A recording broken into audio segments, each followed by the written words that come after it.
Assalamualaikum warahmatullahi wabarakatuh. Selamat berjumpa lagi di channel Jas Merah. Dalam kesempatan kali ini, saya akan menjelaskan tentang kesahajaan Gus Dur. Sudah 1000 hari Kiai Haji Abdurrahman Wahid berpulang ke rahmatullah. Raganya terbaring di kampung halamannya, yakni Pondok Pesantren Tebu Ireng Jombang, yakni tepatnya di sebelah makam sang kakek, yakni Kiai Haji Hasyim Asy'ari serta ayahandanya Kiai Haji Wahid Hasyim. Bagi rakyat Indonesia dan NU, berpulangnya Gus Dur mempunyai bekas yang sangat dalam. Tidak ada orang NU seperti Gus Dur, atau bahkan mungkin tidak ada manusia di Indonesia sekelas Gus Dur. Hidup dan matinya bikin heboh. Sewaktu hidup, ia menjadi manusia Indonesia yang paling kontroversial. Bahwa sepak terjang dan pernyataannya selalu menimbulkan pro kontra. Bahwa ketika meninggal, kematiannya mengagetkan semua orang, baik kawan atau lawan. Bahwa seluruh media Indonesia menempatkan kabar kematian Presiden RI yang keempat itu di halaman yang paling depan, disertai dengan ulasan tentang riwayat hidupnya.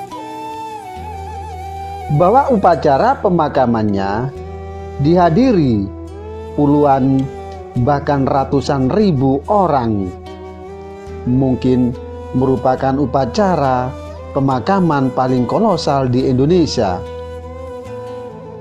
Hingga kini makamnya di komplek pesantren Tebu Ireng terus dibanjiri para peziarah.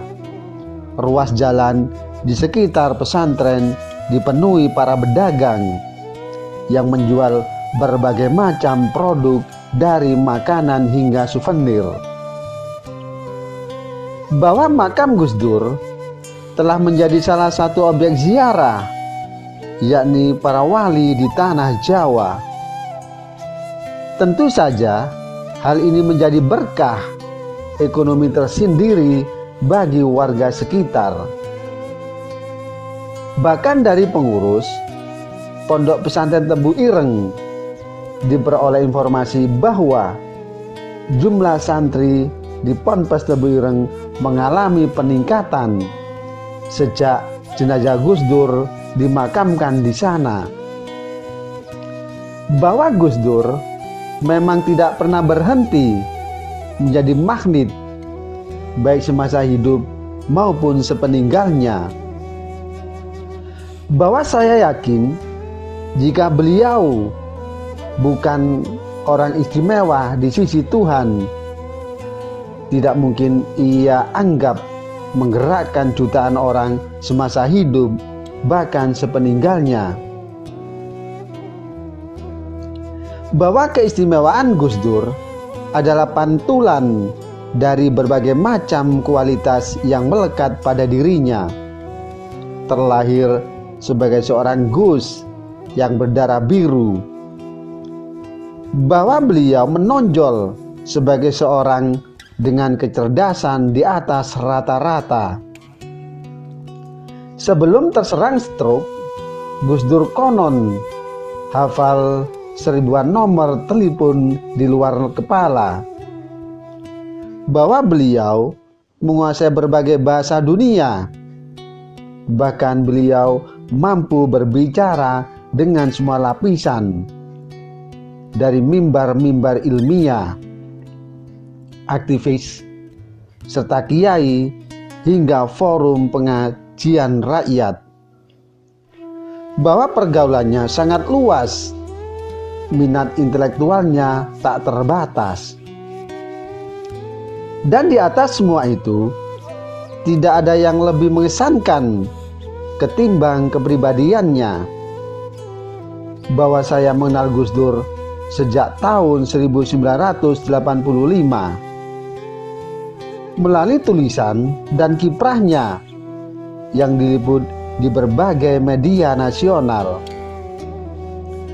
Bahwa ketika hijrah ke Jakarta, yakni menjadi ketua lembaga pengembangan sumber daya manusia serta pengurus besar Pergerakan Mahasiswa Islam Indonesia,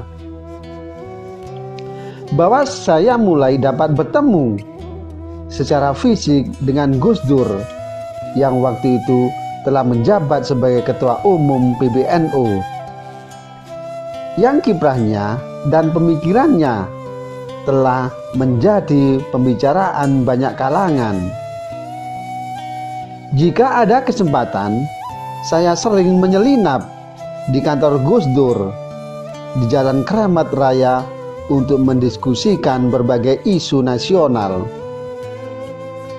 Bahwa persinggungan saya dengan Gus Dur lebih intens ketika saya terpilih sebagai Ketua Umum PMII, yakni pada periode tahun 1991 sampai 1994. Bahwa Gus Dur termasuk menjadi narasumber dalam acara-acara yang digelar PMII. Sejak saat itu, saya beruntung mendapat kesempatan untuk mengenal Gus Dur lebih dekat lagi. Dan di antara kelebihan-kelebihan Gus Dur yang tidak bisa diurai satu persatu, berikut ini salah satunya, bahwa semua orang, terutama yang mengaku sebagai kader dan pendukungnya, harus mempelajari saripati ajaran Gus Dur, yakni kesahajaan.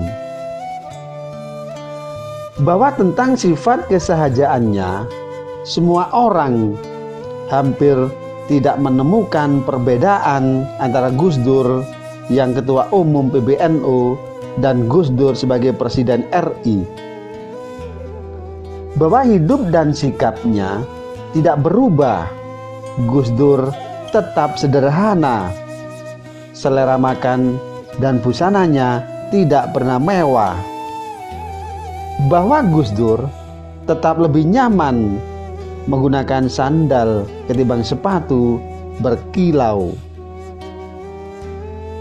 Gus Dur juga lebih nyaman menggunakan kemeja batik ketimbang jas berdasi. Bahwa kesederhanaan Gus Dur telah merombak wajah istana yang angker di zaman Orde Baru menjadi istana rakyat. Bahwa semua orang keluar masuk tanpa banyak direpotkan oleh aturan protokoler. Hanya di zaman Gus Dur, orang bersandal jepit dapat masuk istana. Bahwa di komplek istana, rakyat tiap pagi Gus Dur berjalan atau didorong di atas kursi, di mana kursi roda mengitari istana mengenakan kaos dan celana pendek. Bahwa istana betul-betul telah diruntuhkan oleh kesakralannya oleh Gus Dur.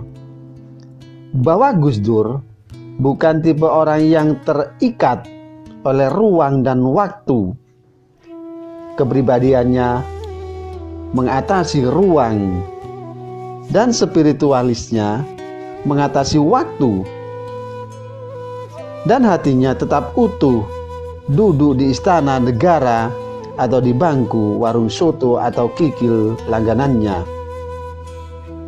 Oleh karena itu, sifat inilah Gus Dur tidak pernah mengalami sesuatu yang menyulitkan dirinya. Sebagaimana para pejabat lainnya, setelah lengser dari jabatannya, Gus Dur keluar dari istana menyapa pendukungnya, yakni pada malam hari setelah ada pemberhentian dari parlemen, bahwa beliau mengenakan kaos dan celana pendek, yakni sebuah perlambang jelas bahwa bagi Gus Dur, istana dan jabatan presiden adalah sesuatu yang remeh. Kalaupun Gus Dur sempat bertahan itu bukan karena ambisi kekuasaan, melainkan karena perspektif kebenaran yang diyakini dan harus dipertahankannya. Dan setelah lepas dari jabatan presiden, Gus Dur kembali ke habitatnya, yakni sebagai aktivis masyarakat tanpa hambatan psikologis sama sekali. Gus Dur tidak pernah menuntut perlakuan lebih sebagai mantan orang nomor 1 di Indonesia. Demikianlah kisah tentang kesahajaan Gus Dur.